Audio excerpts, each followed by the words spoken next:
Just the other day, I was having this casual coffee chat with a friend, and he asked me, am I going to be replaced by AI? I don't want to go back to school to learn new skills. I'm 40. And even if I do, won't employers prefer to hire someone half my age? I mean, I get his concern, and of many other friends and clients who've been asking me similar questions. To be very honest, sometimes I worry about it too. You see, I'm a consultant, and consultants like me are famous, or some of you may even say infamous, for creating these extensive, deeply researched, well-polished slide decks. But you know what? We take great pride in this ability. But what took us days and sometimes weeks in the past can now increasingly be done in a matter of hours, thanks to AI. And well, this sort of thing is happening all over the economic landscape. 1 in every 3 workers globally will find their jobs significantly impacted due to technology in this decade. And that's not just bank tellers, factory workers, and warehouse staff, but executive managers and office workers too. You and me and all of us. That's going to be more than 1 billion people impacted. And companies can't hire their way through this problem. Firstly, there just isn't enough talent in growing areas such as data science, cybersecurity, or clean energy. And even if companies manage to somehow hire their absolute best talent, in 5 years, half of their skills will become redundant. 2.5 years if you're working in technology. This is what we call the half-life of skills. The only solution is to reskill millions of people every year and get them to use those new skills to transition into new occupations. But as I say this, I do realize this is going to be a profoundly complex societal challenge, and so big that governments, companies, and individuals must together. They must work together. I am confident that the only way forward is to replace our fear and our skepticism with curiosity and optimism. And I know this is possible because of my experience working with the Singapore government on one of their largest digital reskilling programs. Singapore is a tiny country, barely visible on the world map and devoid of any major natural resources. But they realized early on that the only way to grow the nation is to grow its people. And since then, they have embraced reskilling so excitedly that if you visit Singapore, you're likely going to be bumping into skills ambassadors at shopping malls talking excitedly about the impact of adult skill building through gamified interactive kiosks. They share positive stories of reskilling on national news. And they even talk about reskilling as part of the national defense agenda against threats and challenges to the economy. There was even a lifelong learning float at Singapore's National Day Parade this year. Unusual, isn't it? To see a country take such a positive and proactive approach.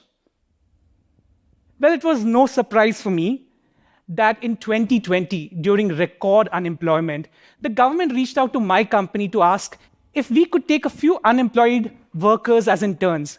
But that conversation quickly spiraled into something much bigger. And soon we were working jointly to launch an at-scale 6-month program called RISE to reskill thousands of individuals from traditional declining roles into roles such as data scientist, digital product owner, and digital marketer. But as applications to our program increased, so did my nervousness. Many of our applicants had been out of formal education for more than 20 years. We had Simon, a 53-year-old from the construction sector, who survived 2 economic crises to realize that he now wants to get into a digital career. We had Hafiza, who spent more than 7 months looking for her perfect job to realize that she needed new skills to pivot away from the traditional media industry that she worked in, which was getting impacted by technology. As I spoke to many of our learners, it was clear to me that this was not going to be an easy transition for them. So right from the first week, we focused not just on building their skill set, but building their mindset, and building their confidence in their ability to reskill and make a career pivot happen. And this is when we taught them skills such as first principles problem solving, a strategy we consultants use to solve some of our clients' difficult problems.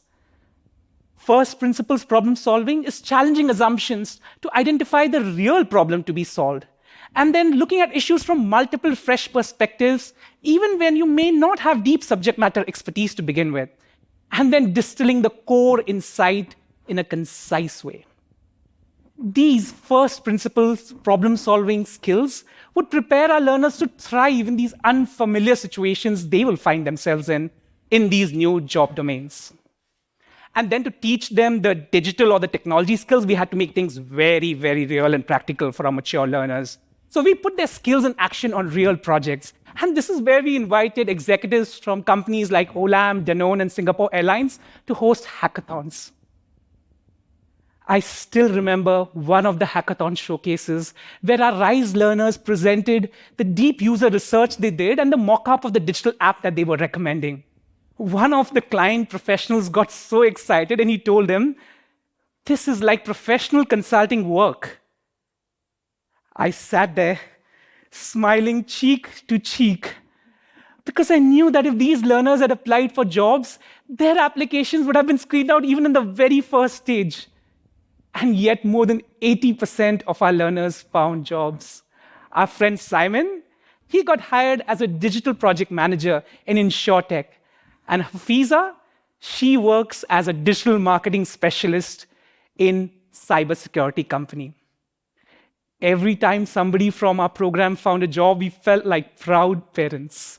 Such bliss, I tell you. But the government of Singapore had an important role to play in the success of programs like RISE. They created a national job database and they incentivized companies to hire such reskilled talent.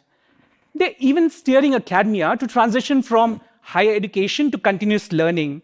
And they have so successfully changed the narrative from fear to curiosity that in 2021 alone, more than 660,000 individuals and more than 24,000 companies participated in their programs. And if you thought Singapore was unique, we are not the only ones. Italy, Spain, India, and many other countries are launching similar skilling initiatives.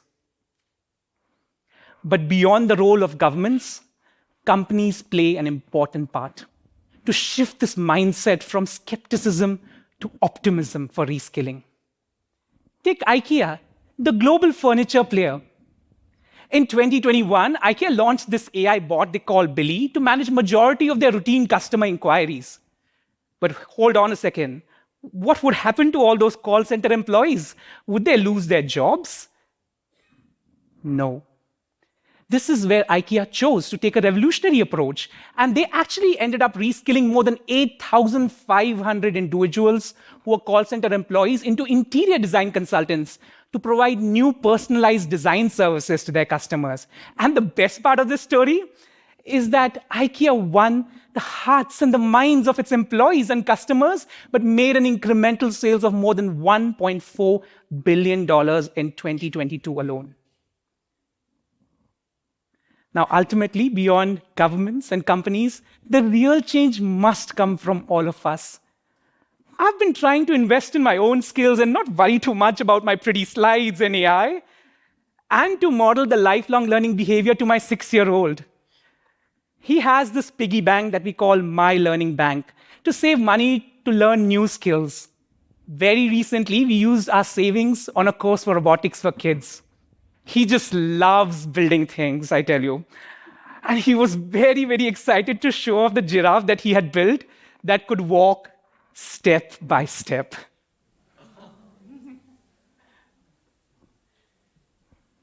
And step by step is all we need to embrace the reskilling revolution. Job evolution due to technology is just going to be this new reality of the world we have to live in. But we must embrace this not with fear and with skepticism, but with curiosity and optimism for building our skills again and again. Thank you.